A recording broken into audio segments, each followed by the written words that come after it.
kaudu ka minema viidi, siis me oleme valmis alustama. Tere tulemast keskkooli teiste meistrivõistluste finaali!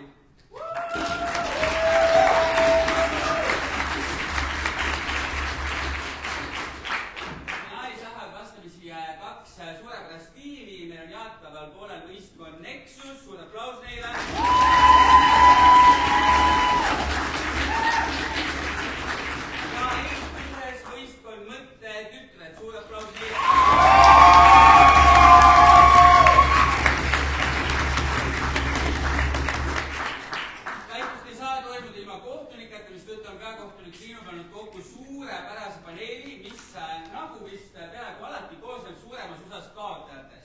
Seega, meil on minust kõige kaugemal paremal käel Eesti meistrivõistluste eelmise aasta teise koha saaja, ka siis kontroversiaalselt 3-2 otsusega, mis mõnele siin on tuttav, ehk siis Lauri Leas.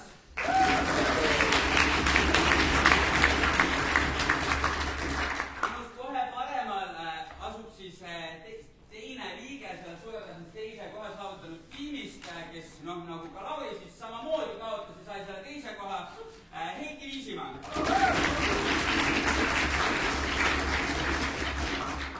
Heiki ja Lauri vahel asub Baltic IV 2024 finalist, ehk siis lihtsalt peensõna kaotaja jaoks, Helari Nuts.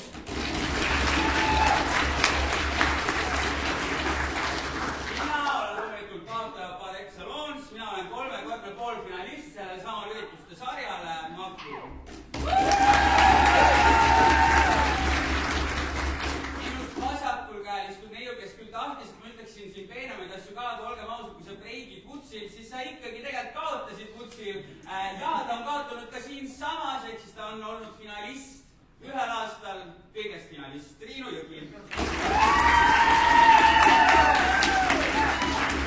Minust kõige kaugemal asub kaotaja, kelle kaotaja CV oli nii lühike, et ma pidin küsima, kas tal on üldse midagi sinna panna, aga ta siiski on olnud aastal 2021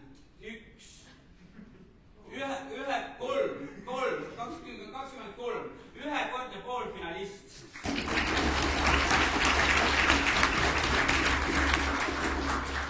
Ja joone tõmbab alla väitlusstaar, väitluslegend, kelle poole meie saame ainult suure aupaklikkusega ülespoole vaadata, sest et tõepoolest nii on, meie seas on ka aastal 2018 Eesti keskkoolide meister Johanna Issak.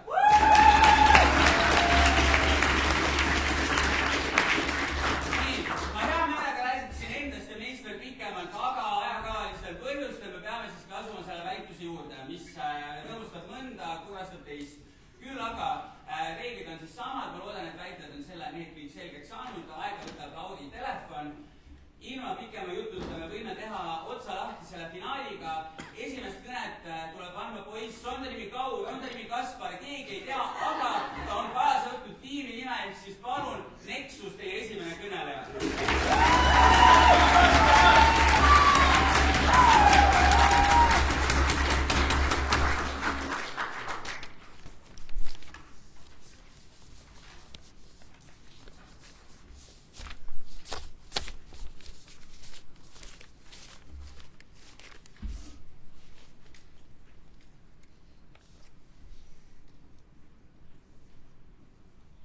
See on maailmavaateline väitlus. Me ei räägi üksiklahendustest, vaid sellest, milliseks demokraatia peaks kujunema. Eitus peab seega vastama meie visioonile, mitte vaid üksiknäiteid kritiseerima. Aga mida me kaitseme? Suuremat võimu rahvale demokraatiates. 4 näidet. Esiteks, sagedasemad valimised. Teiseks, suurem võimekus kohalikele omavalitsustele, sest seal on valijaskond väiksem ja per inimene on rohkem võimu. Näiteks on ju transport, kultuur, puhtus, tsoneerimine ja siuksed asjad. Kolmandaks, rohkem referendumeid, otsest demokraatiat, esindusdemokraatia ja poliitiku tasemel. Neljandaks, tõsisemalt rahvaalgatuste kuulamine ja arvestamine. Me ütleme, et tavainimene ilmselt ei pea otsustama igapäevaselt mingisuguste julgeolekupoliitika küsimuste üle, vaid kohasemate asjadele, mis neid puudutavad. Ma arvan, et Šveits on näiteks päris hea näide suuremast rahvavõimust.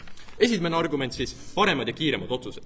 kõigepealt 2 probleemi, kuidas praegu see läbi kukub. Esiteks, paljud piirkonnad on jäänud unarusse. Näiteks Ida-Saksamaa rongiühendus või Eesti ääremaade koolid. Need probleemid püsivad, sest riigi tasandil on keeruline kõigi kohalike muredega tegeleda. Miks? Sest A, need probleemid on lihtsalt liiga palju ja need on igas piirkonnas omanäolised ja B, kohalikel poliitikutel sageli on väga vähe motivatsiooni neid lahendada, sest valijaid on vähe, mõju hajub, kohalikel omavalitsustel on vähe võim, seega tähelepanu saavad pigem üleriigilised probleemid.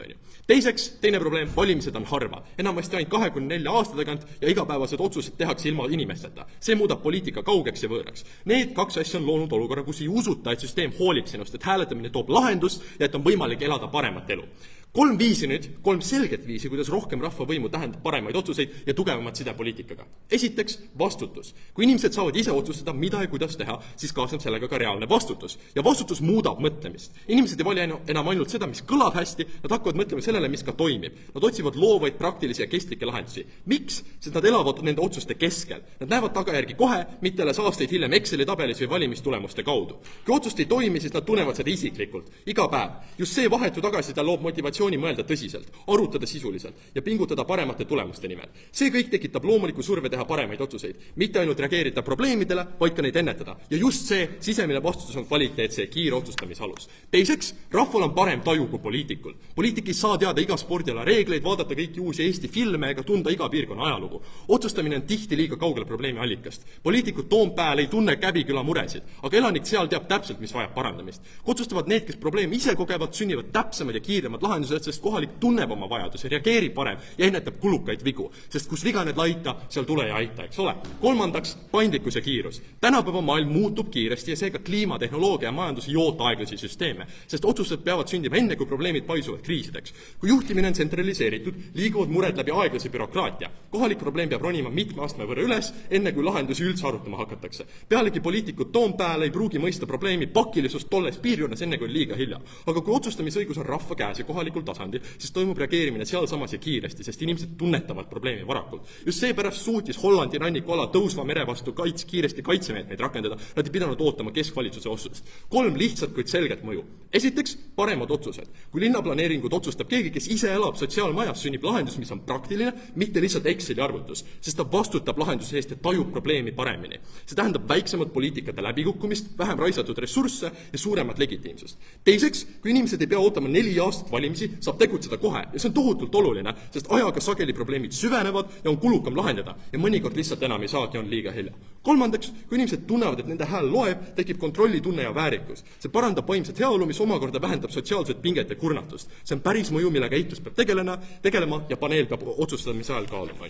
Aga teine argument siis vähemast korruptsioonist ja populismist. See argument on lihtne. Me seletame teile, miks meie demokraatia püsib funktsioneerivana. 2 probleemi, mida me lahendame. Korruptsioon ja populism. Esiteks räägime korruptsioonist. Kõigepealt, miks ja kuidas halb juhtimine üldse algab? Märgake, korruptsiooni tekib tühjalt kohalt. See saab alguse hetkest, kui poliitik hindab, et riskida on tasuv. Kui avalik kontroll on aeglane, nõrk ja institutsioonide poolt filtreeritud, muutub strateegiline vassimine mõistlikuks. Mänguruum tekib siis, kui keegi ei näe või ei saa sekkuda. Lisaks, esindusdemokraatia karistusmehhanism ehk valimised iga 4 aasta tagant on liiga aeglane. Poliitika jaoks ei mõjuta see otsust hetkes. Ta teab, et valijal on halb mälu ja valimised on paketipõhised ehk valija ei saa eraldi hinnata iga otsust või skandaali, vaid peab tegema üldise valiku. Keegi ei tea, kas kedagi karistati selle vea eest või millegi hoopis muu tõttu, see hajutab vastutuse ja lubab poliitikutel tegutseda enda, mitte avalikkuse kasuks. Aga miks siis suurem rahvaosalus parandab olukorda? Kui rahval on selge, kiire ja sisuline võimalus reageerida, näiteks siduvad rahvahääletused või kohalikud osalusmehhanismid, muutub ka poliitiline initsiatiiv paremaks. Miks? See süsteem ise premeerib läbipaistvust ja karistab vigu varakult. Kui rahvas saab reageerida konkreetsele probleemile konkreetse otsusega, muutub poliitikute jaoks riskimine palju kulukamaks. Sa ei saa loota, et unustatakse. Sa ei saa loota, et mõni teine skandaal matab selle kinni. Lisaks pretsedendid loovad kultuuri. Kui isegi üks minister saab tagasi kutsutud või üks eelnõu kukub rahvahääletusel läbi, saadab see tugeva sõnumi. Võimu tuleb kasutada ettevaatlikult. Sellest saab pretsedent ja see muudab käitumist. Poliitiline ambitsioon kohandub. Need, kes tahavad poliitkarjääri, mõistavad, ellu jääb see, kes on läbipaistev, mitte manipuleeriv. Ja kui selline norm juurdub, väheneb ka autoritaarse libisemise oht, isegi siis, kui formaalsed reeglid ei muutu. Sest inimesed lihtsalt ei taha proovida piire, mille eest on juba teised saanud karistada. Teine probleem, populism. Kõigepealt, miks on meie maailmas suurem usaldus ja kus on see võrdluskoht? Esiteks mõelge. Inimene hääletab konkreetse küsimuse üle ja näeb vahetult, et tema otsust ei midagi tagasi. Rajas uue bussiliini või parandas kooli katuse. See ei ole nagu poliitiku valimine, kus sa annad hääle kogule paketile tema lubadustest ega tea kunagi täpselt, milliseid lubadusi täidetakse ja kelle survel. Otseses demokraatias on põhjus ja tagajärg palju selgemad. Sa teed valiku ja näed otsest tulemust. Ja see vahetu seos annab inimesele tunde, et süsteem töötab tema heaks, et tema hääl päriselt muudab midagi. Ja kaob tunne, et poliitika toimub kuskil kaugel ja võõraste poolt, see muutub taas millekski, mis kuulub talle endale. Teiseks, kuna rikkad ja lobistid, ja see on väga oluline, on poliitikasse tunginud, on rahva usaldus langenud. Otsused sünnivad suletud tubades ja raha määrab valimistulemusi. Esile tõusevad just nende huvid, nagu maksusoodustused ja ettevõtlustoetused, Amazoni töötajad kaotavad töölisõigusi ja nii edasi, mis ei esinda enam tavainimest. Võrdlus, kui rohkem inimesi osaleb otsuses otse, hajub eliidi mõju, sest lobistidel ja suurrahastajatel on raskem poliitikat ära osta, sest avalikud rahvahääletused ja osalusmehhanismid muudavad süsteemi läbipaistvamaks. Kui inimesed näevad, et nende hääl kaalub rohkem kui raha, taastub usaldus ja ei tunne, et see on minu riik. Kui mitte, tõmbuvad nad eemale, tunnevad, et nende osalus ei loe ja demokraatia närtsib seestpoolt. Ja kui nad lõpuks hääletavad, ei vali nad enam lahendusi, vaid seda, kes karjub kõige valjemini. See, kes lubab selle kõik lihtsalt ära lõpetada. Aga zoomime korraks välja. Mis on 3 viisi, kuidas usalduse kadumine päriselt siis välja näeb? Esiteks, poliitikud külmuvad ja otsused jäävad tegemata. Kui inimesed ei usu, et süsteem töötab ausalt ja kõigi huvides, muutub iga muutus automaatselt kahtlaseks. Poliitikud kardavad reformi, sest iga uus poliitika võib alandada vastupanu, nende populaarsust kaotada või tekivad protestid. Sellepärast lükatakse keerulised, kuid vajalikud otsused nagu kliimapoliitika või maksureform edasi või jäetakse üldse tegemata. Demokraatia kaotab otsustusvõime, mitte sest lahendusi poleks, vaid sest poliitiline risk muutub liiga kõrgeks, keegi ei usalda su otsuseid. Teiseks, populistid tulevad võimule ja teevad halba poliitikat. Nad A. lihtsustavad keerulisi probleeme ja ei suuda seega teha keerulisi ebapopulaarseid, kuid vajalikke otsuseid, sest nende edu sõltub pihast, mitte lahendustest. B. süüdistavad alati teisi, migrandid, ettevõtted või liit, selle asemel, et parandada süsteemi. Ja C. tulemuseks haridus, tervishoid ja majandus jäävad toppama, sest poliitika muutub võistluseks, kes leiab rohkem süüdlasi, mitte lahenduste otsimiseks. Ja kolmandaks, demokraatia taandareng ja äärmuslus tekivad. Demokraatia taandareneb, sest kui inimesed ei usu enam süsteemi aususesse, siis nad pöörduvad selle tugeva juhi poole, kes lubab selle korra majja lüüa. Nad aktsepteerivad või isegi toetavad demokraatlike reeglite rikkumist, kui seda esitatakse kui vajaliku süsteemi puhastamist. Ja poliitikud kasutavad seda kriisi ära. Nad piiravad meediaid, kohtuid ja opositsiooni. Ja selle tulemuseks on demokraatia järk-järguline lagunemine. Näiteks peale Occupy Wall Streeti proteste kukkus usaldus, viha kasvas ja selle pinnalt tõusis Trump, juht, kes lubas korra majja lüüa. Ja nüüd ta juba aktiivselt teeb kampaaniat oma 2028 termi jaoks, 3. termi jaoks. Ja pange tähele, tal on ikka veel 40% toetus Ameerikas. Lõpuks on uhke seista rahva võimu poolt ja on uhke seista jaotuses. Aitäh!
Läbi on saanud mõtteminut, mis tähendab seda, et aeg on väitlusesse lisada ka eitav pool.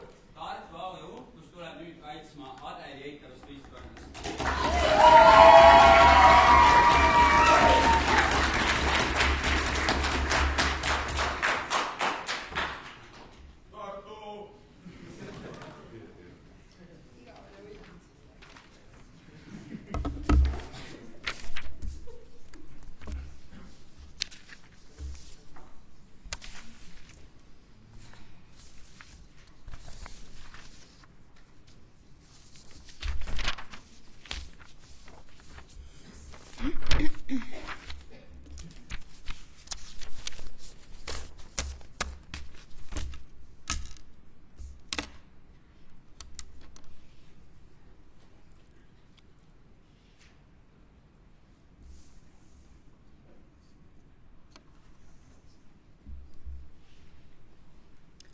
Kolm, kaks, üks. Alguses ma räägin teile sellest, miks nagu jaotuse maailmas regionaalpoliitika tasandil selle rahvavõimule osa kaalu andmine on ekstreemselt nagu ebaefektiivne viis. Teen seda mitmel tasandil. Esiteks nad räägivad sellest, kuidas nad põhimõtteliselt saavad poliitikaid tagasi kutsuda ja see on nagu täiega hea mehhanism. Me näeme nagu, et see on hoopis vastupidi, sellepärast, et mida vajab poliitik, et teha tööd, tal on vaja stabiilset keskkonna, mitte see, et kogu aeg ei kutsu teda tagasi. Teine asi, mida see tähendab, on see, et nad ei julge teha neid pikaajalisi otsuseid, sellepärast, et nad võivad alguses olla nagu ebapopulaarsed, nad tahavad täiega rahvale meeldida, nad ei võta riske absoluutselt, see ei ole nagu pikas perspektiivis meile mitte kuidagi kasulik, eks ole. Nii, teiseks, räägime sellest, kuidas meil on olemas sellised ühiskonnad nagu konservatiivsed ühiskonnad. Ja kui nad teevad nendes ühiskondades otsedemokraatiat, siis see nagu poliitik seal ei saa mitte kunagi võidelda mingisuguste liberaalsete teemade eest, sellepärast et need inimesed lihtsalt saadavad minema selle sama tagasikutsumise mehhanismi alusel ja see tähendab seda, et need piirkonnad jäävad alati konservatiivseteks, eks ole. Nii,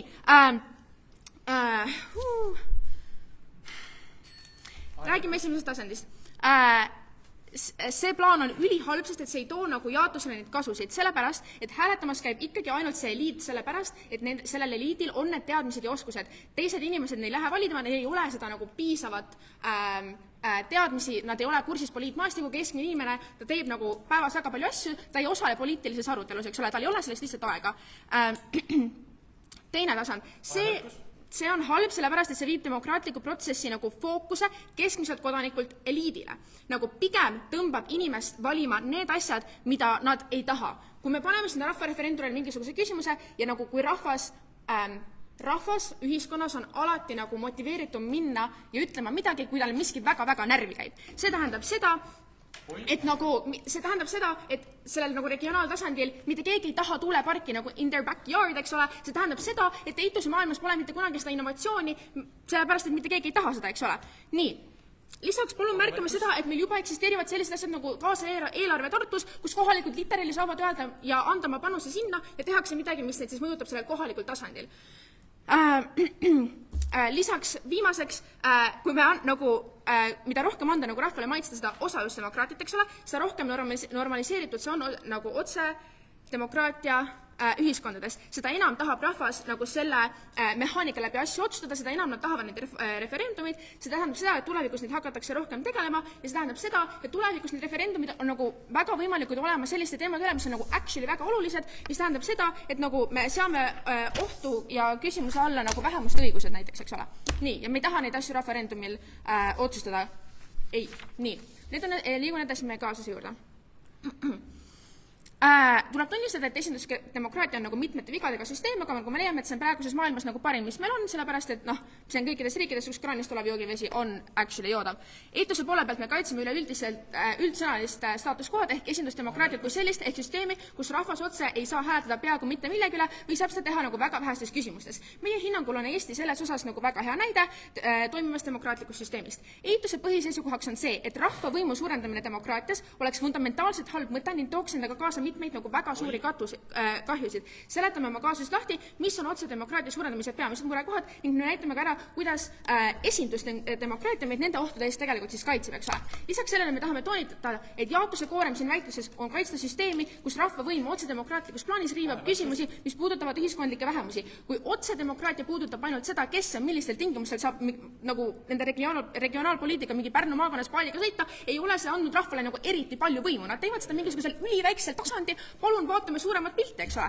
Liigun edasi oma esimese argumendi juurde, milleks on enamuse türannia üle vähemuste. Demokraatia keskmes seisab arusaam, et teatavad õigused, nagu mingi sõnavabadus, eks ole, ei sõltu enamuse tahtest, vaid tulenevalt inimväärikusest ja võrdõiguslikkusest. Need on need õigused, mis on nagu võõrandamatud ja need ei kuulu hääletamisele, isegi siis, kui enamus seda soovib, eks ole. Nii, aga otsedemokraatia riskid. Otsedemokraatia suurendamine toob kaasa ohu, et enamuse nagu tujud seavad ohtu mingisugused vähemuste põhiõigused. Demokraatia üks suurimaid väärtusi, eriti esindusdemokraatia puhul, on anda hääl ka neile, keda on lihtne eirata. Kui ühiskondlik enamus otsustab, millised õigused vähemustele kuuluvad, riskime sellega, et põhiõigused muutuvad ka nagu ebakindlaks ja tingimuslikeks, eks ole. Otsedemokraatia ilma institutsionaalse tasakaaluta võib muuta nagu rõhumise tööriistaks. Nii, siis on meil olemas selline asi nagu emotsionaalne otsustamine. Rahvahääletusel kutsutakse sageli esile nagu ärevates emotsionaalselt laetud olukordades, eks ole, mida võimendavad klikimeedia ja äärmuslikud huvigrupid. Sellistes tingimustes võib väheste vastasseisuga viia küsimusi rahvahääletusele, kus moraali paanikast laetud õhustik ohustab vähemuste õigusi, nagu me oleme näinud pagulasteemalistel debattidel, eks ole. Nii, kuidas esindusdemokraatia neid riske maandab? Esindusdemokraatia lahendab neid probleeme struktuurselt. Valitud rahvaesindajad tegutsevad süsteemis, mis nõuab kompromisse ja mõõdukat reformi. Nad tasakaalustavad rahva tahte ja vähemuste õigused lähtudes kaalutletud aruteludest ja juriidilistest kooskõlastusest, eks ole. Ilma sellise struktuurita muutuks demokraatia moraalituks numbrite lugemiseks, kus õiglus ja inimväärikus sõltuksid nagu hetkelisest enamuse tahtest. Miks õigusi peab kaitsma üle enamuse tahte? Meil on olemas sellised ajaloolised hoiatused, nagu näiteks USA-s, eks ole, Jim Crow seadused olid nagu rahvaenamusse toetatud, kuid sügavalt olid nad tegelikult diskrimineerivad ja õigusi rikkuvad. Kokkuvõtteks siis esimesele argumendile, et demokraatia väärtus ei seisne pelgalt häälte lugemises, vaid inimväärikuse ja võõrandamatute õiguste kaitses. Kui enamuse tahe jääb ainsaks mõõdupuuks, muutub vabadus juhuslikuks ja õiglus hapraks. Tugev demokraatia seisab nende eest, kelle häält on kõige kergem lämmatada ja pange tähele, et ta teeb seda isegi siis, kui see on nagu ebapopulaarne, eks ole. Liigun edasi oma teise argumendi juurde, milleks on ebaefektiivsus ning populism. Hind, mida maksta siis institutsioonide vältimise eest. Otsedemokraatia väldib oma loomult esindusdemokraatlike institutsioonide stabiliseerivat mõju, mis toob kaasa ebatäielikult poliitikat, populistlikud manipulatsioonid, eks ole, administratiivse dysfunktsiooni, see nõrgestab demokraatlike riikide võimekust teha nagu pikaajalisi tulevikku vaatavaid otsuseid ja sellega see nagu kahjustab demokraatiat kui nagu legitiimset süsteemi. Demokraatia eesmärk ja institutsioonide roll. Demokraatia ei eksisteeri nagu pelgalt selleks, et peegeldada avalikku arvamust. See on süsteem, mille kaudu valitsetakse avaliku huvi üle efektiivselt ja vastutustundlikult. Institutsioonid pakuvad meile 3 asja. Esiteks nad pakuvad meile pikaajalisust, järjepidevat lähenemist otsustaja, mis ulatuvad nagu üle nende hetke emotsioonide. Teiseks nad pakuvad meile ekspertiisi, võimet hinnata keerulisi küsimusi süvitsi ja nagu pädevalt. Seda ei suuda teha inimene, kes elab selles ühes kohas, nagu tal ei ole seda nagu laia arusaama sellest, mis on oluline. Kolmandaks ratsionaalset arutlusvõimet. Tasakaalustada rahva enamuse kirgi praktilise valitsemisega. Otsedemokraatia ohtude konkreetsed näited. Otsedemokraatiale kalduv süsteem toob kaasa endaga järgnevad riskid. Esiteks nagu vastuolulised valitsused, eks ole. Kalifornias on valitajate algatatud referendumid loonud olukordi, kus rahvas toetab korraga nii maksude alandamist kui ka kulutuste suurendamist, põhjustades sellega nagu eelarvekriise ja poliitilist ummikseisu. Teiseks demagoogiale vastuvõtlikkus. Populistid kasutavad rahvahääletusi keeruliste probleemide lihtsustamiseks, emotsionaalseteks loosungiteks. Näiteks Brexiti võtame võimu tagasi, kõlas nagu lihtsana, aga nagu tegelikult hiljem selgus, siis peitis tohutuid nagu kaubanduslikke ja regulatiivseid keerukesi. Nii. Järgmiseks vetode nõudmine. Valijad võivad lükata tagasi nagu vajalikud, kuid ebapopulaarsed reformid. Näiteks Kreeka 2015. aasta referendumis lükati emotsionaalsest vihast nagu ajendatuna tagasi mingisugune Euroopa Liidu päästepaketi tingimused, viies nagu majanduslikkuse raskuse süvendamiseni. Institutsionaalne juhtimine on hädavajalik, sest institutsioonide tugevus on demokraatia pikaajalises ja edukese jaoks kriitiline.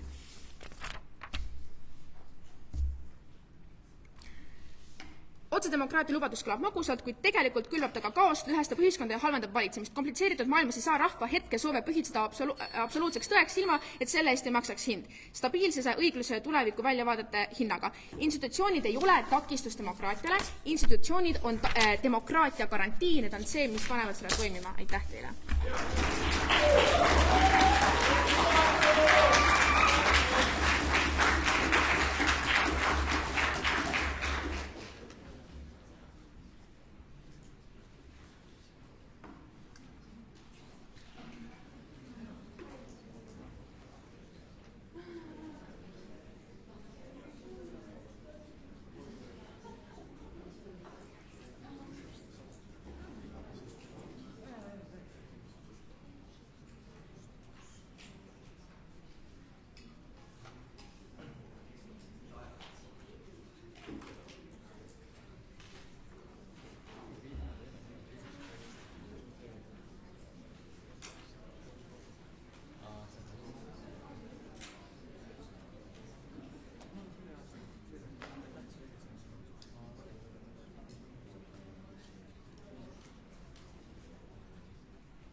meie traditsiooniline arusaam demokraatiast on katkine ja see süsteem tegelikult ei esinda neid inimesi, kellel seda kõige rohkem vaja on. 2 väga selget clashi. 1, individuaalne tase, kas inimesed on normaalsed hääletajad või mitte, kas poliitikud on nii head või mitte. Teiseks, kuidas me toimime riigi tasemel laiemalt. Alustame sellest esimesest siis individuaalsest tasemest. Nende põhiline lükke siin on, et esindusdemokraatia on päris hea ja et meie poliitikud on normaalsed. Võtame selle maha 4 ümberlükkega. 1, palun märgake, et esinduspoliitikutel on tihti parteipoliitikad, mis ei võimalda neil päriselt teha seda, mida rahvas tahab. Kui sa oled Reformierakonnas, sa ei saa teha otsuseid vahel, sellepärast et EKRE toetab neid ka. Sellel hetkel sa tegelikult ei esinda seda inimest, kes sind päriselt valib. Teiseks, mida nad kunagi ei lükku ümber, on, et need poliitikud on väga kauged oma probleemidest, kui mitte ühelgi muul põhjusel, siis sellepärast, et Riigikogu inimese kontor on Tallinnas, see-eest probleem on Rakveres, on ju. Kolmandaks, sa tead, et sa ei pea kunagi sellest vastutama. Ka punkt, millele nad tegelikult ümberlükati teinud, on see, et on võimatu hoida päriselt keskmist poliitikut vastutavana praeguses süsteemis, kus on ainult iga 4 aasta tagant sisendsüsteemi, aga ta võis vea või probleemi tekitada 3 aastat tagasi. Ja neljandaks, jääb ikka väga selgeks, miks on üldse hea,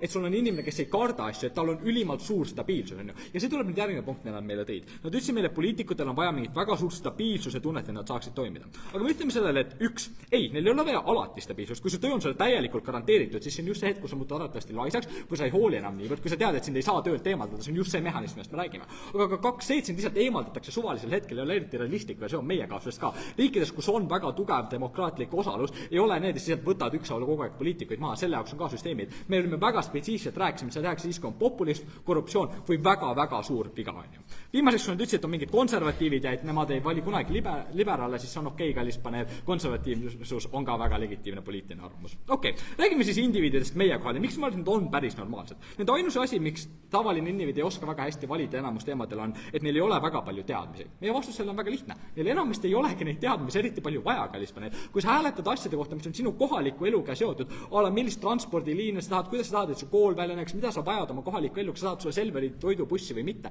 siis selle hetkel sa ei pea massiliselt teadma või massiliselt aega sellele panema, umbes tajud oma tundeid ja need ei ole eriti kontroversiaalsed teemad. Ma arvan, et enamus ajast nende teemad, millega põhiliselt inimesed nõustuvad. Probleem on, et sul on nii mitu bürokraatlikku sammu, mida sa pead läbima selleks, et seda päriselt läbi viidakse. Meie plaan on väga selge, me võtame väga suure osa tsentraalselt riigilt ära ja jagame seda rohkem ringi, on ju. Palun märgake siin, kui nüüd ütled, et need kohalikud omavalitsuse asjad ei ole olulised, see on väga väike tasand. See ei ole ju tõsi, need on need asjad, mis inimese igapäevaelu kõige rohkem mõjutavad, need, millega ta kogu aeg kokku puutub, ta sõidab 5 korda nädalas tööle, seega teda väga mõjutab see tunne, mis on tööle sõita. Aga viimaseks, miks ta on arvatavasti päris hea oma otsuses? 1, sellepärast, et ta hoolib sellest iseenesest, see mõjutab tema elu kogu aeg, kui ta hääletab rahvareferendumil, KOV-il või lihtsalt ka tihemini Riigikogu valimistel. 2, ta tunneb otsesemat vastutust, sest et tema otsusel ja tagajärjel on palju selgem sida. Palun märgake, kui sa hääletad Riigikogu liikme eest, siis sa tegelikult ei saa tema vigadest kunagi aru. Kui ta teeb mingi halva seaduse 2 aasta pärast, sa ei tea, et ta seda tegi, sellepärast et sa ei suuda iga seadusega esiteks järge pidada, aga veel enam sellest ei jõua kunagi on ju sinuni. Meie olukorras, kus hääletab vale referendumi, vale seaduse poolt, siis on väga selgelt sinu süü või vähemalt sinuga seotud. Sellest tulemus sa saad õppida ja tulevikus paremini teha. Viimaseks, me kunagi vastu, et me loome uut kultuuri oma maailmas. Kultuuri, kus osalemine ongi eeldus ja ongi tavaline, et inimesed ongi rohkem poliitikaga seotud keskelt läbi, on ju. Need on riigid, kus ongi teistsugune süsteem. Rootsis on ülitavaline, et sa saad oma korteriühistuga kokku ja räägidki valimistest. Viimaseks, palun mõelge ka ajastust. Isegi kui nende maailmas on inimesed, kes on targad, inimesed, kes tahavad millestki rääkida, neil ei ole võimalusi, neid kuulatakse kord 4 aasta tagant, kui poliitikul on häält vaja, aga meie maailmas on alati mingisugune viis, millega ligipääsuda, olgu see valimine, mis tuleb rutem, või mingi rahvaalgatus, mida saad teha, nagu Kaspar teile rääkis. Siinkohal tahaks ka väga selgelt märgistada 1 punkti laiendust, mida ma toon.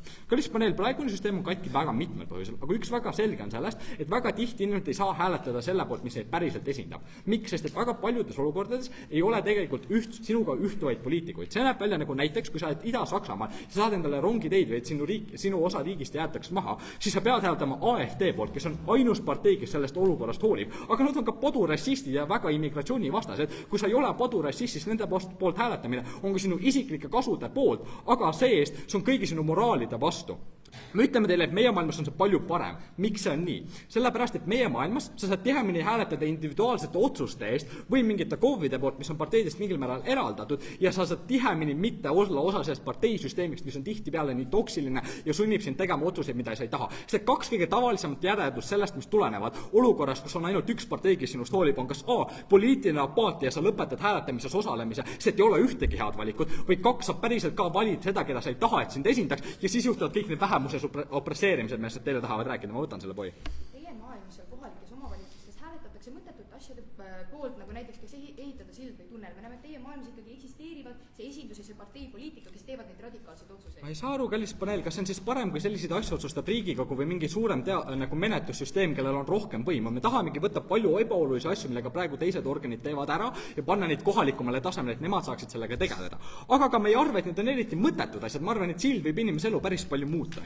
Teine clash selles väitluses on riigi toimuvus. Mida me nendelt kuuleme? Nad ütlevad meile, et praegune süsteem mingil määral töötab ja et see on juba normaalne. Aga vaatame seda päriselt praktiliselt korraks. See ei ole tegelikult esinduslik ja vähemused ei ole praegu esindatud. Paar põhjus selleks. Üks sul on lobitöö, kus rikkad saavad aktiivselt osta ära poliitikuid ja mõjutada neid poliise, mida nad teevad. Kaks, sul on näiteks reklaamimine, mis muudab väga tõsiselt seda, keda valitakse ja keda mitte. Rikkamad saavad seda teha suhteliselt palju rohkem. Sellest tulenevalt on suur klassi vahe tegelikult süsteemis, kus ei vaese inimese hääl ei ole väärt praegu sama palju, kui rikka inimese hääl eales on.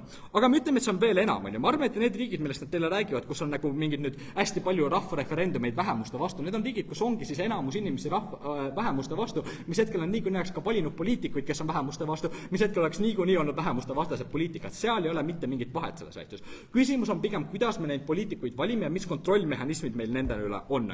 Viimaseks nüüd ütlevad, meil on vaja mingisugust stabiilset jõudu, midagi pikaajalist, et neid plaane teha. Aga vaatame korraks reaalsust. Nemad kaitsevad maailma, kus on arvatavasti 4-aastased poliitilised tsüklid, kus on ikka väga palju vahetamist. See on nagu Ameerika, kus iga 4 aasta tagant on erinevast erakonnast president ja siis kõik eelmised poliisid tõmmatakse maha. Ameerika on sellest Paris Agreementist astunud välja, uuesti sisse astunud 4 korda juba. Neil ei ole ka mingil märgataval astmel stabiilsust. Aga ka teiseks, meil on ka ju mingil astmel stabiilsus oma maailmas, sama palju arvatavasti kui neil. Selles, et meil ei ole iga kord nagu arvatavasti kõige suurem muutus, mis on eales olnud. Sellest tuleneb, ma ei saa aru, mis see otsene comparative seal on.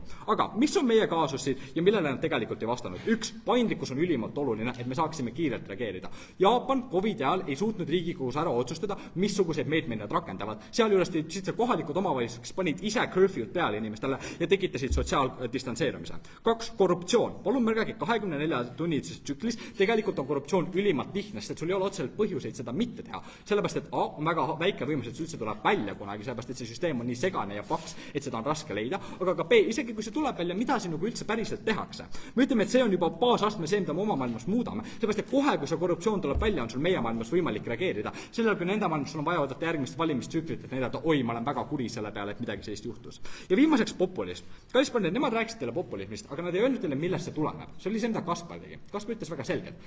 Populism tekib sellel hetkel, kui sa tunned, et sind ei esindata. Populism tekib sellel tundel, kui sa tunned, et see ei ole oluline. Meie maailm juba baasastmel tekitab inimesel rohkem seda tunnet, isegi kui see päriselt ei oleks nii, sellepärast juba, et tal küsitakse rohkem küsimusi ja tal on rohkem kohti, kus tal on võimalik oma häält teha kuuldavaks. Ja eriti, kui me räägime asjadest, mis on kohalikumad või väiksemal skaalal, tal on ka suhteline suurus seal, tema hääl on väärt rohkem protsentuaalselt, mis hetkel ta saab päriselt ka ennast rakendada A, tihemini ja B, rohkem meie maailmas, tal on juba alati väiksem šans pöörduda populismi poole. Aga veel enam, kui päriselt ka ükski meie positiivne mehhanism toimib, miks me saaksime ühtegi paremat seadust oma maailmas, ühtegi paremat poliisi, tal on ka vähem vajadust üldse kunagi populismi poole pöörata, sest tema keskmine elukvaliteet on ka alati kõrgem. Iga sellel põhjusel me oleme nad välja kaalunud ja ümber lükanud ja ennetanud. Aitäh!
Mul läheb korraks hetk aega, vabandust.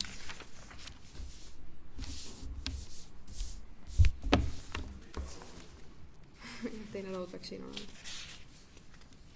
See ei ole nii väga.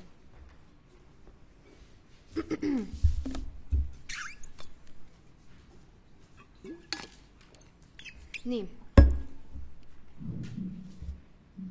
Ei saa seda vist liigutada. Okei, nii. 3, 2, 1 läks. Kallis paneel, jaiks. Jaatus ei saanud aru, millest nad räägivad. Me räägime siis ühesõnaga.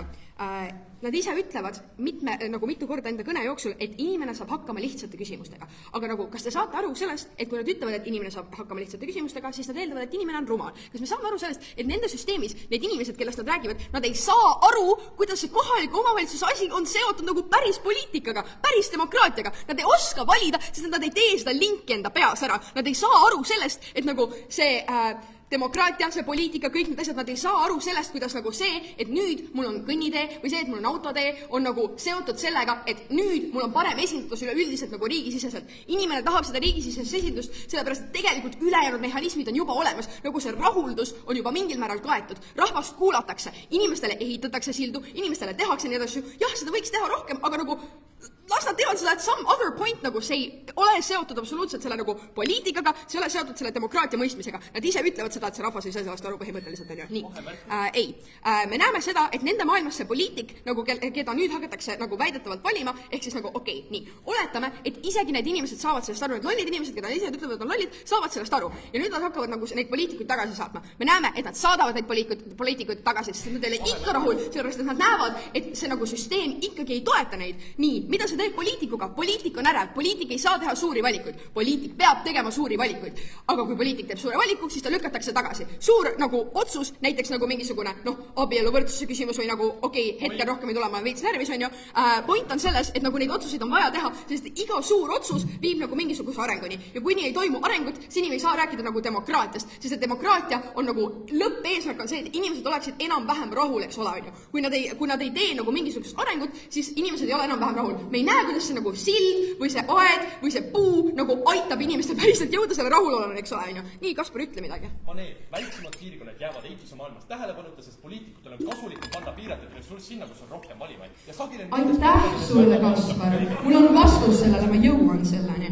Ühesõnaga, mida ma tahan öelda on, nii, teadmised, eks ole, ju. Me näeme, et poliitika on ikkagi sama, eks ole. Nüüd räägime sellest regioonide asjast, räägime sellest, et see on üliloll, sellepärast, et lõppude lõpuks jah, demokraatia peab olema see, et rahvast kuulatakse, rahval on hea olla, aga lõppude lõpuks riik tahab toimida kui institutsioon. Näeme, kuidas see asi rikub riigi kui institutsiooni ära. Miks? Sellepärast, et nad ütlevadki, et jaa, see on okei, kui meil on äärmuslikud vaated ühe riigi siseselt, on ju, sest et regionaaltasandil see on neile ülihea, sest et need regioonid on ikkagi üliõnnelikud. Me näeme, et kui regioonid on üliõnnelikud, siis tekib mingisugune teataolev arengutasemete erinevus, sest et ühes regioonis on hästi woke inimesed, ühes regioonis on hästi ma ei viitsi minna hääletama, mulle ei meeldi geid, mulle ei meeldi mitte miski, ma ei viitsi seda teha, ehk siis seal ei toimu seda arengut, kas te saate aru, et see on väga loogiline. Sellel hetkel meil on regioonid, mis on reaalselt üksteisest nii totaalselt erinevad, et riik kui üksus ei toimi, see ei ole demokraatia, see ei ole see, mida nad peaksid väitlema, eks ole. Ehk siis, ja me näeme ka seda, et see on veelgi enam vähemusi solvav, sellepärast, et kui selles regioonis, mis on reaalselt konservatiivne, nad ei ole nõus kuulama mitte ühtegi vähemus, on üks vähemus. Tal on hästi raske. Kas te saate sellest aru, eks ole, ju? Tal ei ole võimalik kunagi jõuda sinna punkti, kus teda kuulatakse ja teda ei lohuta see raudtee, teda ei lohuta see sild, teda ei lohuta mitte miski, mida te üritate teha. Hetkel ei võta enam mitte ühtegi vahemärkust, ma liigun nüüd argumendi juurde, eks ole. Oota, ma mõtlen, kas meil on veel midagi. Me näeme, et demokraatia on kompromiss ja me näeme, et meie mõlema maailmas on poliitparteid, kelle poolt hääletatakse. Te olete seda ise öelnud, eks ole. Me näeme, et need inimesed teie maailmas saavad sellest rohkem kahju, sest nad ei saa aru, mis toimub. Sest mingil hetkel küsivad, poliitikud ütleb, mis toimub, vaata, on ju.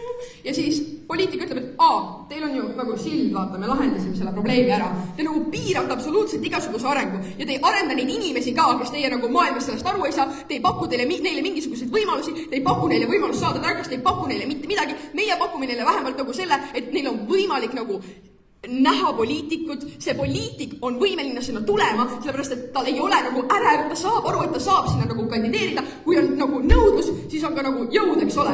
Poliitik kandideerib, ta nagu on võimeline tegema mingeid otsuseid, rahvast on rohkem esindatud, teie maailmas kaob see esindatus ära. Ei. Nii, liigume argumendi juurde. Ma joon vett enne. Poliitkompromissi erodeerumine ning polariseerumise kasv. Otsedemokraatia muudab keerulised poliitilised küsimuseks lihtlavaseks jah või ei vastusteks, isegi kui see on sild. Nad peavad, me näeme, et Adeli seletas ära, kuidas nad peavad jõudma lõpuks ometi nagu nende päris küsimusteni, nendeni, mille nad nagu tegelikult ei saa sellises formaadis jõuda, nende vähemusküsimusteni, nende küsimusteni, kus nagu otsedemokraatia ei toimi. Adeli seletas selle ära, eks ole. Nii. Nad peavad jõudma sinnani. Nendel küsimustel nagu see rebib ühiskonda laiali, kui selliseid asju hakatakse suuremal skaalal nagu tegelema. Vabandust. Vahemärkus? Ei, Kaspar. Tulemuseks on polarisatsioon. Poliitiline ma ei oska seda sõna öelda praegu hetkel. Hääbumine on kompromissikultuuri kokkukukkumine, just need vundamendid, millele demokraatia peab toetuma. Räägime konkreetsetest kahjudest. Polarisatsioon binaarse tulemuste kaudu. Referendumid muudavad poliitika lihtsustatud lahinguväljaks. Oled kas poolt või vastu, isegi kui see on sild ja sa ei saa aru sellest, et see millegagi seotud, nad peavad jõudma selleni. Pole vahepealseid variante, eks ole. Brexit ja Škoti iseseisvureform ei olnud ainult poliitilised protsessid, nad lõhestasid ühiskonna kimestunud leerideks. Ei, purustades ühise keele ja koostöö võimalikkuse. Teine, koalitsiooni loomiste nõrgestamine. Esindusdemokraatia sunnib erakondi läbirääkimistele ja koostöödele. Saksamaa stabiilne poliitikakultuur pärast teist maailmasõna toetub proportsionaalsele süsteemile ja püsivale kompromissi valmidusele. Otsedemokraatia võimaldab võitjatel joosta üle kõigest. 3 äärmusluse platvorm. Üksikteemalised kampaaniad annavad lavalauda radikaalsetele jõududele, muidu esindussüsteemis kunagi ei läbi lööks. Nii, kuidas esindusdemokraatia teeb seda leevendab, eks ole? Struktuurid ja aruteluks ja kokkulepeteks. Vabandust. Nii. Parlamendid sunnivad poliitikuid otsima enamust, mis tähendab koostööd, mitte võitja diktaati. USA, okei, Kaspar.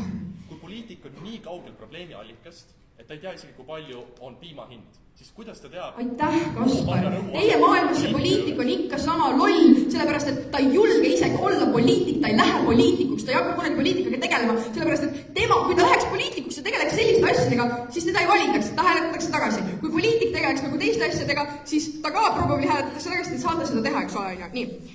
Poliitiline kompromiss. Teate, ma ei suuda seda argumenti praegu lugeda. Nii. Me näeme seda, et need probleemid on väga nagu lihtsakoelised, millega nemad tegelevad. Me tegeleme nagu poliitika üldiselt peab tegelema suuremate probleemidega. Ehk siis, kui nagu inimene saab juba selle nagu otsedemokraatia magusa maitse suhu, siis ta tahab rohkem. Ta tahab, et ta saaks sellega mõjutada nagu asju, mis on talle päriselt olulised, mitte nagu mingi tema kõrval tänav, eks ole. Tahab sellega mõjutada seda, kas tema saab valida, tahab sellega mõjutada seda, millised nagu õigused tal on, tahab sellega mõjutada erinevaid asju, eks ole. Me näeme, et nende maailmas ei ole kunagi võimalik, sellepärast, et nad nagu sellel hetkel, kui see jõuab sinna punkti, see poliitik, kes nagu esindab neid, ei saa, mul läks seda tühisesse. See poliitik ei kerki kunagi nende maailmas esile ka, et esindada neid väärtusi ja nad ei saa neid panna sellesse otse demokraatlikusse vormi, sellepärast, et sellel hetkel see on nagu equity violation as hell, on ju, riigisiseselt ja me näeme, et nagu regioonid on üksteisest väga distantseerunud ja see on ka nagu otseselt demokraatia vastand. Valige jaotus, sest et riik või midagi. Eitus.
aitäh selle kõne eest, Miiari. Järgmisena tuleb rääkima Ronald Karjavik, raamat Suur sõgelik hiiglane ja ilmselgelt räägib see raamat just meie päikselisest, alati naeratavast, pikka kasvu Ramonist. Palun, Ramon.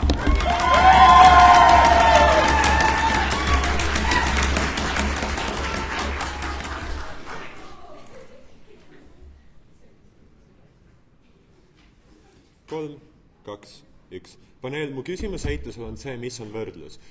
Liberaalsed inimesed ei saa mingi tähelepanu poliitikat, sest konservatiivsed sõidavad neist üle. Kuidas nad tagavad seda? Ma ei tea, vähemustel on halb, kuidas nad tagavad seda? Pikaajaliselt on nagu nad ei saa plaanida, kuidas nad tegelikult kavatsevad võtta poliitikud vastutusele, kui neil on täpselt samad initsiatiivid osutuda valituks. Nad ütlevad, et stabiilsus pole. Kuidas nad tagavad, et stabiilsus tõlgendub lahendustesse, mis on tegelikult keskmisele inimesele head ja ei ole näiliselt tehtud, et hääli koguda. Selles hetkes me ütleme, et nende kaasus on nii palju auke, et neil tegelikult ei ole jalga, mille peal selles väitluses seista. Kaalukausi teisele poole me paneme kaasuse, mis on nagu väga lihtsa probleemiga tegelev. Sellest meil on väga paljud inimesed, kes saavad rohkem esindust, läbi selle esinduse tekivad initsiatiivid poliitikutel käituda paremini, läbi selle me saame paremat poliitikat. 2 teemat minu kõnes. 1, miks otsuste valik on parem, 2, miks demokraatia lihtsalt eksisteerib turvalisemas keskkonnas. Räägime otsuste kvaliteedist. Mida me saame põhiliselt eituse teises kõnelest on see, et keskmine inimene on loll ja läbi selle meil tuleb natukene halvemat poliitikat. Ma arvan, et siin eksisteerib kaalumine see, et keskmine inimene on sümmeetriliselt loll mõlemal lauapoolel. Aga mida meie lauapool saab teha, see on see asümmeetriline asi, on see, et me anname kontrollmehhanismi, mida see keskmine inimene saab rakendada, et saada lahti sellest poliitikust, kes teeb ajutiselt halba. Sellepärast me ei räägi ainult referendumitest, me ei räägi ainult KOV-idest, me räägime ka sellest, et Riigikogu valimiste hääletusele, ma ei tea, vahemikud on 4 aastal asemel 2 aastat. See risk, et nad valivad esindaja, kes on loll, loe Varro Vooglaid, saab poliitikasse, sellel hetkel me saame temast lahti suurema tõenäosusega. Me saame paremaid referendumeid teha. Ütleme, et selles kontekstis me maandame seda riski, et me tegelikult teeme midagi halba. Selles kontekstis me oleme olulisematel teemadel reflektiivsemad ja me saame tegelikult ajaga kaasas käia ja saame teha poliitika, mis on päevakajalisem ja läbi selle me saame lahendada probleeme kiiremini ja me saame lahendada neid suurema tõenäosusega. See bottom line on see. Nad ütlevad, et meil ei ole pikaajalisi otsuseid. Ei, me oleme seal juba välja raamid esimeses kõnes, me oleme pannud fookus sinna, kus me tegelikult saame seda kõige paremini rakendada, kontrolliga oma märkmeid.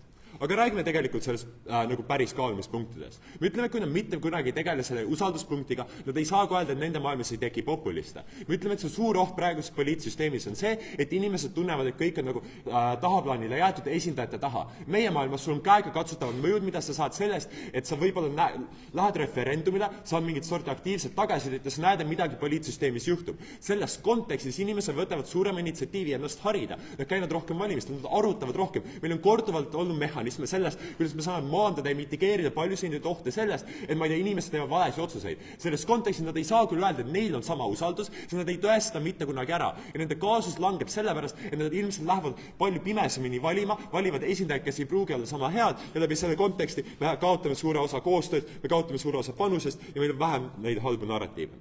Räägime initsiatiividest. Me ütleme, et poliitilised initsiatiivid praeguses kontekstis on paigast ära. Inimesel liiga raske karistada ja sellepärast palju kontroversi, mis tekkis 4 aastat tagasi, on paljudel inimestel ära ununenud. Kontekstis, kus me saame panna rohkem tähelepanu sellele, et inimesed pidevalt käivad valimas, nad pidevalt saavad olla selles inforuumis ja nad tunnevad, et nad on usaldatud, see on see eeldus, mis selles väitluses eksisteerib, siis nad suurema tõenäosusega jätavad need halvad asjad meelde. Mida see tähendab? Poliitikud, kes käituvad omakasupüüdlikult, panevad partei huvid üle rahva huvide ja ainult teenindavad omaenda hüve, saavad palju suurema tõenäosusega poliitikast kinga. Nende maailmas nad ei saa poliitikast kinga, sest esindajaid on vähe, neid nähakse kui ekspertidena ja sellepärast neil ei ole seda filtreerimisega sõelumissüsteemi, mis hoiaks esinduspoliitikat palju paremaks. Status quo'st tehakse praegu väga palju näilispoliitikat, millel tegelikult ei ole päris mõjusi, mille ainukene eesmärk on võita hääli järgmiseks valimistsükliks. Meie maailmas seda puhtalt ei eksisteeri, sest suurem vastutus on keskmise inimese käes, kes suudab otsustada agentsust. Läbi selle tekib suurem konkurents nende häälte üle, sest inimestel on suurem initsiatiiv koguda neid hääli kokku, läbi selle teha paremat poliitikat ja me ütleme, et see kõik tõlgendub positiivsetesse asjadesse. Eelviimaseks. Me ütleme, et need paketid, mis on nende esindajate poolt pakutud, tihtipeale ei tööta. Richard flaggib oma laienduse ära, et paljud inimesed AFD-s täna peavad valima lihtsalt selle poolt, sest AFD on ainukene partei, keda hoolib Ida-Saksamaa. Selles kontekstis neil on näiliselt olnud demokraatlik esindatus, mis tegelikult sunnib inimesed hääletama poliitikute poolt, kes tegelikult ei esinda ju neid. Sellega nad ei saa tegelikult lahendada enamus probleeme ära. Kui Saksamaa on infrastruktuuri probleem, aga ainuke partei, kes räägib sellest, on AFD, siis me ütleme, et palju tõhusam oleks ju panna see referendumile. las need inimesed öelda, kas neil on infrastruktuuri probleem või mitte ja läbi selle me saame lahendada seda probleemi sihtotstarbelisemalt. Me kulutame vähem ressursse. Võrdluseks nende maailmas kõik peavad hääletama AFD poolt, leidma esindaja, kes esindab neid ja läbi selle kapitaliseeritakse inimeste teadmatuse ja hirmu peavad palju rohkem. Kuidas see praktiliselt kaalub? Meie otsused on tõhusamad läbi selle, et see läheb läbi vähemate kanalite, läbi selle, et inimeste vastutus on suurem, läbi selle me saame kaardistada need probleemid lihtsamini. Läbi selle me teeme otsuseid, mis on lähedasemad keskmise inimesega, mis tõlgenduvad kõige intiimsematesse mõjudesse. Läbi selle, et inimestel võib-olla mingi invaliidi tugi kuskil, läbi selle kohalikul omavalitsusel on suurem autonoomia aidata inimesi, kes tõesti vajavad seda. Kui nad tahavad rääkida vähemustest, me ütleme, et saame mitigeerida ka seda probleemi puhtalt sellepärast, et nüüd kohalikel omavalitsusel on suurem autonoomia ja nad saavad rakendada, et seda vähemustele välja rääkida.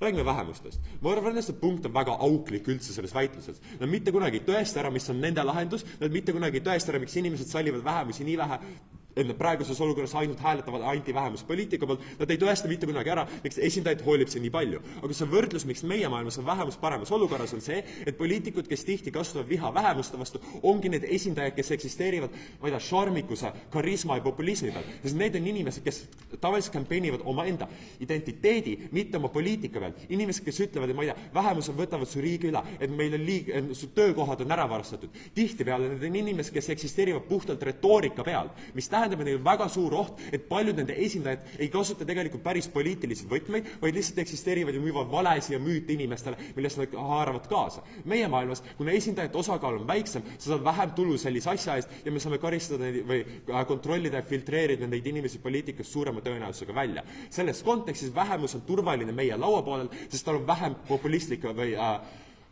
alt-right poliitikud, kes on põhiliselt nende vastu. Selles kontekstis ta on lihtsalt turvalisem, kõik mõjud tõlgendavad selle juurde edasi. Räägime demokraatia ülevalpüsimisest. Me ütleme, et praegu see oht demokraatia ülevalpüsimisel on see, et raha domineerib neid süsteeme. Raha saab domineerida ainult siis, kui sul on nagu käputäis inimesi, kellele seda anda. Loe esindajad. Selles kontekstis me ütleme, et see raha läheb esindajatele, see on sümmeetriline. Sul on inimesed, kes tungivad poliitikasse, sooviga seda ära kasutada. Aga meie maailmas see asümmeetria eksisteerib selles, et meil eksisteerivad paremad initsiatiivid. Meil on poliitkultuur ja poliitmaastik, mis üritab filtreerida neid inimesi välja.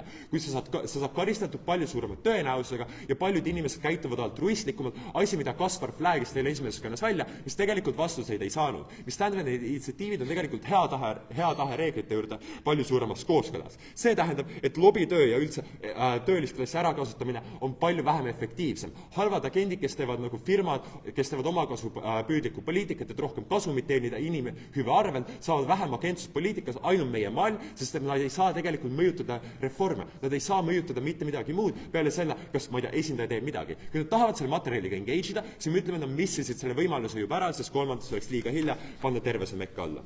Räägime viimaseks, miks nad kaotavad terve selle demokraatia üldse ära. Me ütleme, et demokraatia on praeguses süsteemis pidevas ohus. Poliitikud nagu Donald Trump, Viktor Orban ja me ütleme, paljud AFD poliitikud üritavad võtta demokraatliku võimude lahususe printsiipe ära. Me ütleme, et see, miks nad saavad seda teha, on see, et meil ei ole kontrollmehhanisme. Nad peavad kaalukausi vastu panema selle, et paljudes riikides puhtalt kaob demokraatia ära, nii nagu see on USA-s praegu ära kadumas. Kui meie saame seda vältida, sellega meil on referendumid, mis ei ole mõjutatud tsentraalse valitsemise poolt nii väga, kui on esindajad, ja me saame vältida seda läbi sellega, et meil on suurem usaldus. Kontekstis, kui nad ei saa tagada samasi mehhanisme, et hoida autoritaarset korda ära, nad ei saa mitte kunagi kindlalt hoida seda, et demokraatia jääb püsima järgmiseks 5, 25 või 30 aastaks, mis tähendab, et nad ei saa kaitse seda esindatust, kui neil lihtsalt ei ole demokraatliku süsteemi jaotus.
jaotus ei vasta küsimustele, miks inimesed huvituvad ja miks inimesed üldse peaksid valimas käima. Nad toovad meile nagu 2 sõna, poliitkultuur ja poliitmaastik, mis ei ütle meile mitte kunagi mitte midagi. Nad põhimõtteliselt ütlevad, et nad lühendavad seda nagu riigi tasandil aega 4 aastast 2 aastale, aga nad ei seleta seda, kuidas tegelikult see ei muuda seda, et Kallas asemel lihtsalt tuleb Miikael, on ju, ja nad saavad täpselt sama palka, nad on täpselt sama see eliitsats, lihtsalt vahetub inimene seal. Nad ei seleta, kuidas see tegelikult nagu kaasab neid võib-olla mingil määral neid vähemusinimesi või mingisuguseid nagu võib-olla vähem tuntud inimesi või teise perspektiiviga inimesi. Me näeme, et lihtsalt erakonnast tuleb keegi teine või tuleb mingi muu erakond, kes on nagu täpselt sama crop, täpselt samade nagu eeldustega, eks ole.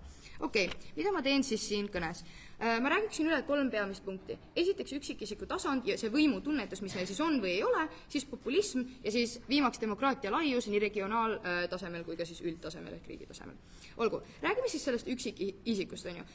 Jaotus väidab, et üksikisik tajub seda vastutust siis, kui ta valib nagu kohalikel omavalitsuse mingitel referendumitel siis mingeid asju. Nad nagu ainukene hetk, kui nad tegelikult räägivad meile, mis need asjad on, nad nagu kuidagi seletavad meile, et need tegelikult ei ole väga suure kaaluga. Need ongi kas mingisugused nagu teerajamised või see, et okei, kas ehitame silla või tunneli või nagu mingid tegelikult nagu poliitikaskeipil mitte väga olulised otsused. See ei otsusta seda, kas me muudame seadusi. See ei otsusta seda, kas me päriselt saame mingid hüvesid kuskilt, nagu mingid rahvusvahelised suhted. See ei ole nagu päriselt midagi, millel on kaal, on ju. Jah, need inimesed saavad mingil tasandil sellest kasu, küll aga see nagu tegelikult ei muuda üldtasemel nagu riigis mitte midagi, eks ole.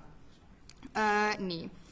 Jaotus läheb tegelikult endaga vastuollu, kui nad ütlevad, et ühiskond tunneb seda nagu rohkemat vastutust, on ju, valima mingisugust silda kuskile, kui see, et nad valivad kandidaati Riigikokku näiteks. Nad mainivad aga ka seda, kuidas tegelikult on nagu väga hull see, et inimesed saavad iga 4 aasta tagant kedagi valida ja kuidas see nagu tegelikult päris crazy, et nad valivad 4 aastaks selle ja nagu see inimene võib teha neid erinevaid nagu otsuseid selle aja jooksul. See tegelikult juba iseenesest näitab seda, et nad teavad, et see inimene peab natukene kaaluma, kelle ta valib, sest ta teab, et see on 4 aastaks, ta teab, et see inimene võib muuta mingeid asju ümber, ta teab, et see on tegelikult väga oluline otsus, nad ise seletavad seda päris hästi, on ju. Me näeme, et see intuitiivselt näitab, et sellel inimesel on ikkagi mingisugune vastutus, kui ta läheb valida see kandidaat, kes on actually pädev, on ju.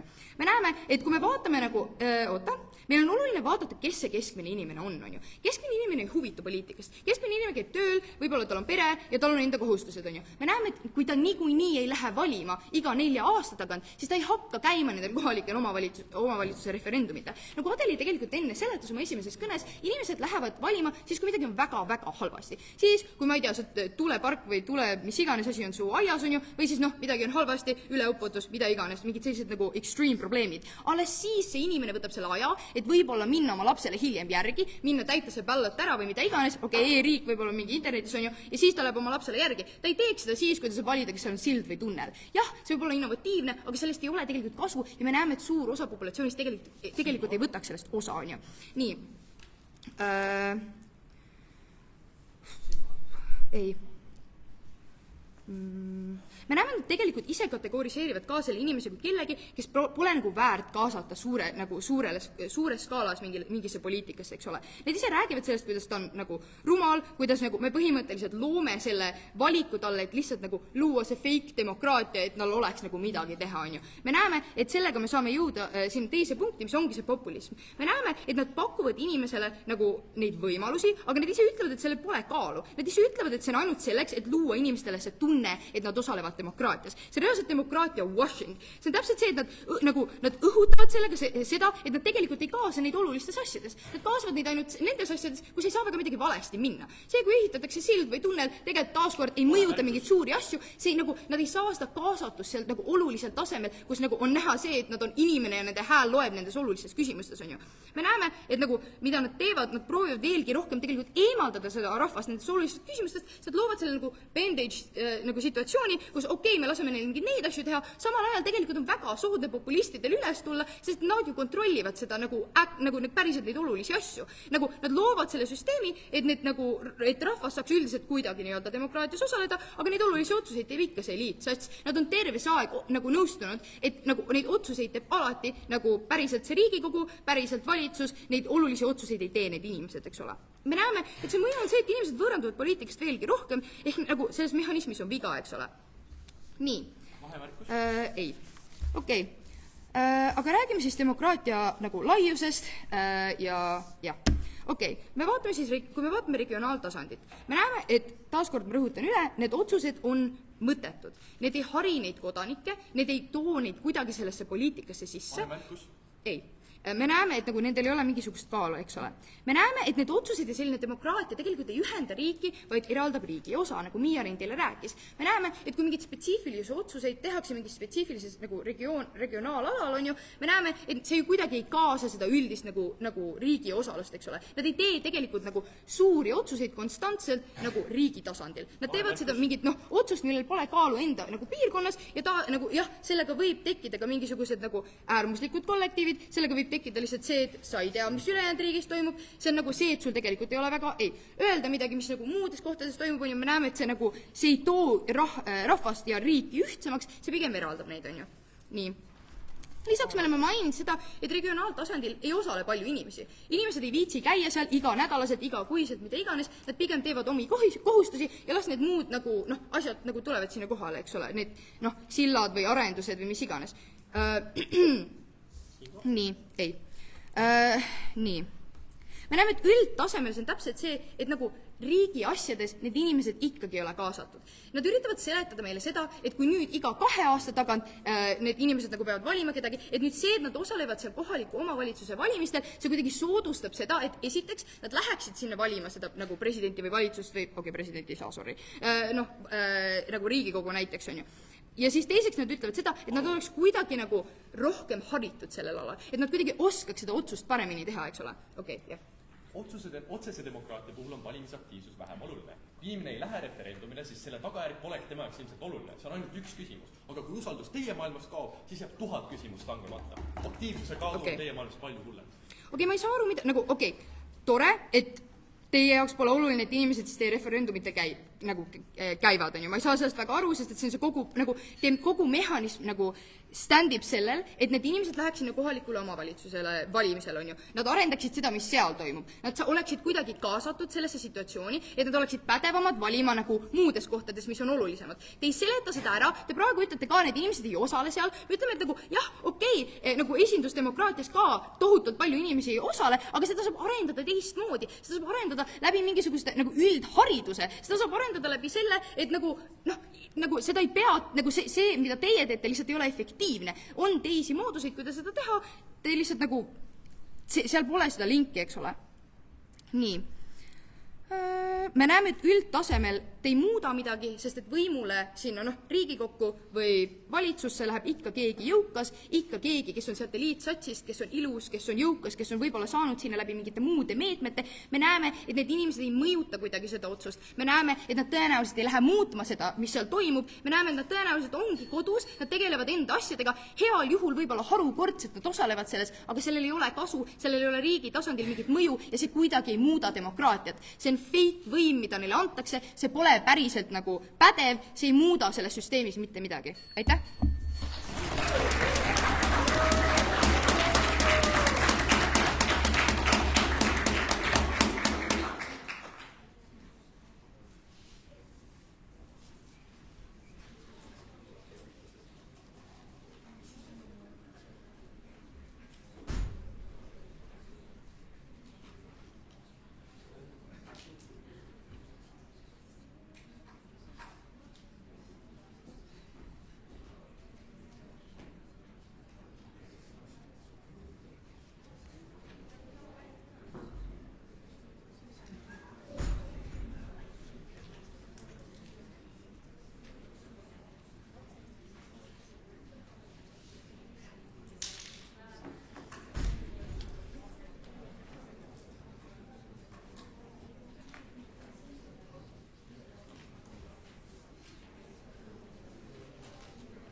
Iga vesi jõuab ükskord jõkke, iga väitlus jõuab ükskord lõppu. Eituse poolelt saab viimased ülestähendused sel hooajal teha Miia Rein.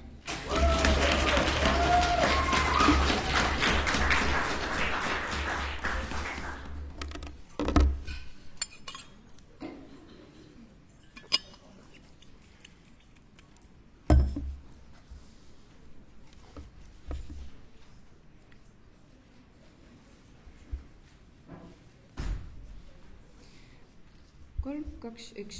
austatud kohtunik ja kaasvõitlejad, me näeme, et vastastiim tegelikult näeb, et inimesi ei ole nii-öelda nagu väärt kaasata poliitikas. See on nende stants, nad on seda nagu väljendanud läbi oma argumentide ja me ütleme, et nagu see ei ole tõsi, see ei ole nagu õige, et sa saad inimesi kaasata ainult mingisuguses suvalises nagu omavalimises, eks ole. Me näeme, et inimesed väärivad rohkemalt ja nende maailmas inimesed ka tahavad rohkemalt, eks ole.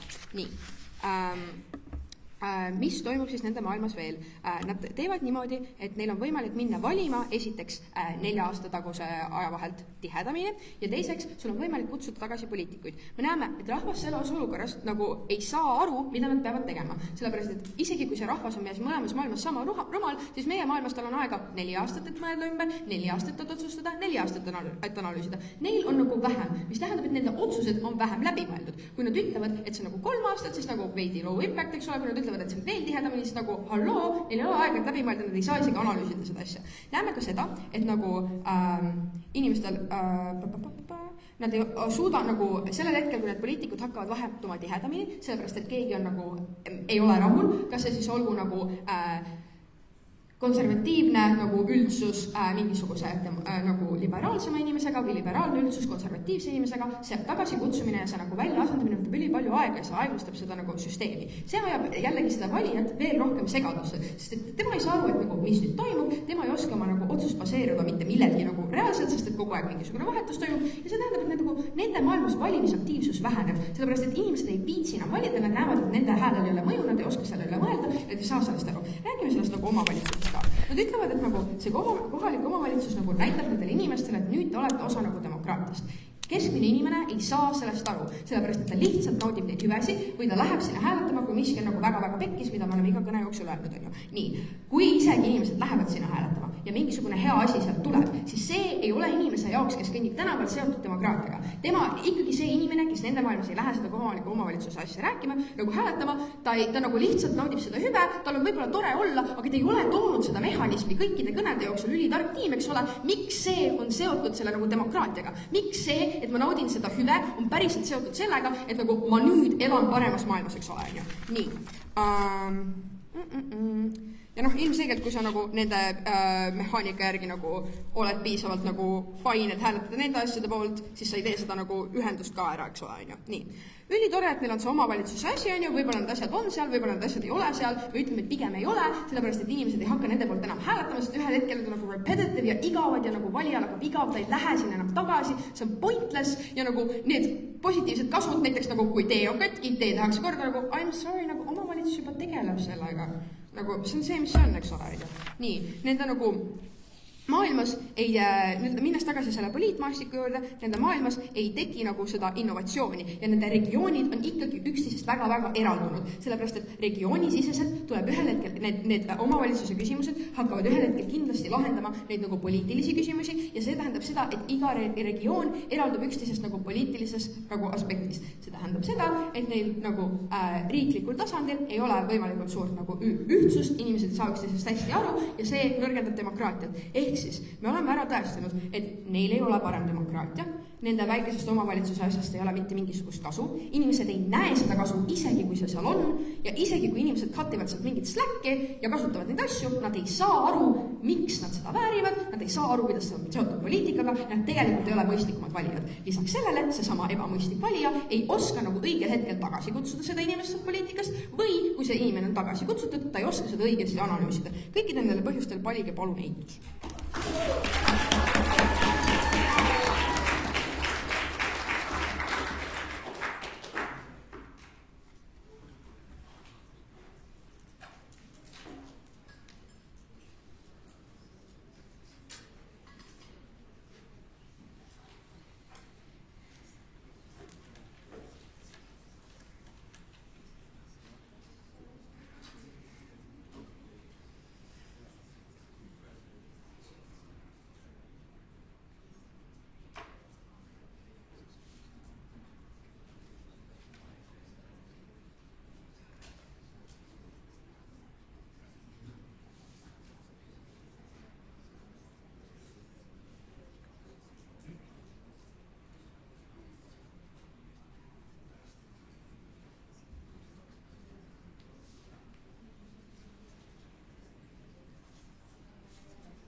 tohiks enne oma kõne öelda, et mul ei ole olnud mitte mingit väitluslaagrit Niitsas, see on kõik valeinfo.